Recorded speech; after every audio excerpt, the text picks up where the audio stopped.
Magandang araw Pilipinas, narito po ang latest update sa lagay ng panahon ngayong Lunes, July 7, 2025. Ibinabahagi namin ang pinakahuling galaw ng Bagyong Bising, epekto ng southwest monsoon, at inaasahang lagay ng panahon sa buong bansa. Tumutok sa aming mga social media platforms para sa real-time na weather advisory, i-like, i-follow, at mag-subscribe para laging handa.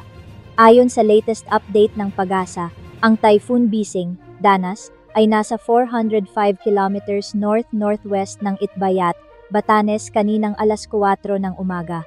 May lakas na 130 kilometers per hour, bugso hanggang 180, kumikilos northeastward sa bilis na 25 kilometers per hour.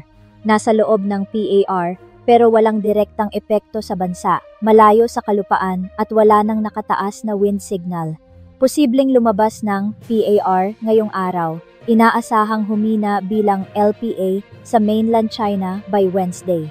Ayon sa Pag-asa, ang habagat ang patuloy na nakaaapekto sa Western Luzon, Visayas at bahagi ng Mindanao. May mataas na tsansa ng pag-ulan sa Ilocos Region, Zambales, Bataan, posibleng 50 to 100 millimeters of rainfall. Metro Manila, Central Luzon, Calabarzon, Mimaropa, kalat-kalat na ulan, pagkidlat at pagkulog.